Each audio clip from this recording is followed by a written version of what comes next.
dis-moi, ça t'est déjà arrivé, ça?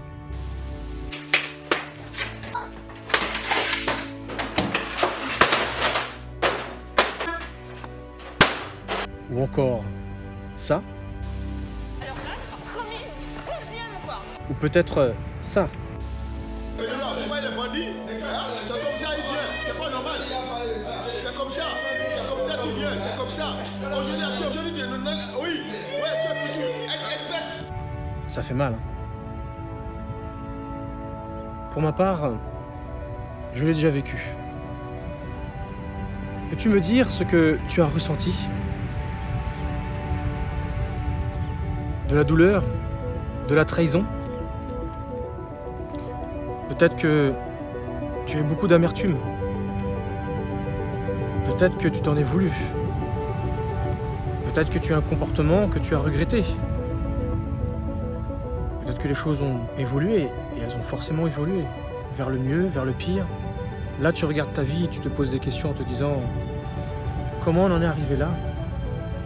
Et surtout, est-ce que tu as mérité ces choses? Pour ma part, je l'ai vécu non pas une fois, ni deux fois, plusieurs fois. Et ça fait mal. Ça fait mal quand tu réfléchis et tu te poses des questions en te disant mais est-ce que j'ai mérité ces choses? Tu sais, quand on veut se débarrasser de son chien, qu'est-ce qu'on dit? On dit qu'il a la rage.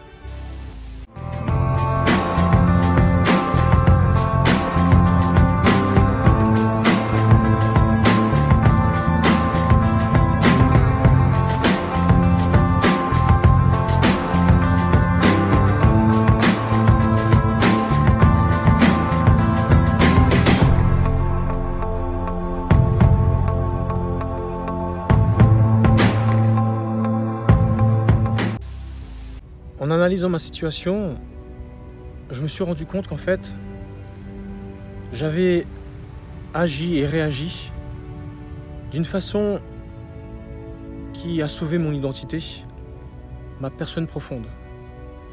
Car quand tu sais que tu n'as pas agi pour le mal, tu n'as pas agi pour faire du tort à l'autre, avec le recul, je me suis rendu compte finalement que j'avais employé ce qu'on appelle le kintsugi japonais.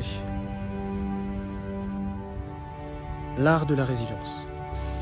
Cet art japonais qui consiste à réparer des vases en porcelaine et en céramique avec non pas de la colle, mais de l'or. Eh bien, sache que la méthode kintsugi existe également en résilience. Comment?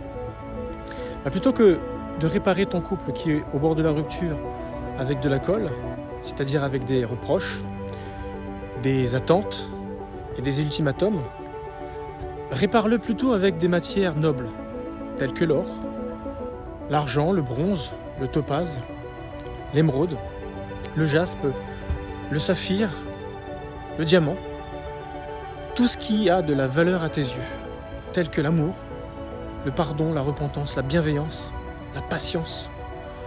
En faisant cela, ton couple prendra de la valeur, comme ces vases cassés, qui sont réparés avec de l'or. Le kintsugi serait apparu lorsque, à la fin du XVe siècle, le shogun Ashigaka Yoshimasa a renvoyé en Chine un bol de thé chinois endommagé pour le faire réparer. Le bol est bien revenu réparé, mais avec de vilaines agrafes métalliques. Les artisans japonais auraient donc cherché un moyen de réparation plus esthétique. Cela relève d'une philosophie qui prend en compte le passé de l'objet, son histoire et donc les accidents éventuels qu'il a pu subir. La casse d'une céramique ne signifie plus sa fin ou sa mise au rebut, mais un renouveau, le début d'un autre cycle et une continuité de son utilisation. Il ne s'agit donc pas de cacher les réparations, mais au contraire de les mettre en avant. Pensez ces blessures internes avec de la poudre d'or, pour mieux les mettre en valeur, mieux se relever et mieux avancer. L'art du kintsugi est souvent utilisé comme symbole et métaphore dans la résilience en psychologie. Si l'on compare le vase à une personne, lorsqu'il se brise, les morceaux représentent les blessures internes, les douleurs, Le but n'est pas de laisser ces fêlures en état, mais au contraire de les réparer, mais pas avec une simple matière collante, mais plutôt avec de la matière noble telle que l'or. Ça peut être l'argent, le bronze, les pierres précieuses comme on l'a cité précédemment, enfin tout ce qui est valeureux à tes yeux. La matière noble représente des belles qualités qui sommeillent en toi, comme l'amour, la patience, la bienveillance, l'attention, la maîtrise de soi, la magnanimité, le repentir, le pardon, mais encore la douceur, l'écoute, la joie, la paix, l'espérance, tout ce qui bâtit une relation et la fait durer dans le temps.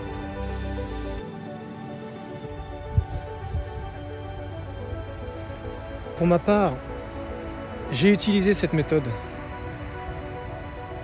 et ce qu'elle m'a apporté de très positif, c'est la maîtrise de soi. Je ne me suis jamais énervé, je n'ai jamais eu un mot plus haut que l'autre, je n'ai jamais insulté, je n'ai jamais menti, trahi. Ça m'a permis de toujours pouvoir parler calmement,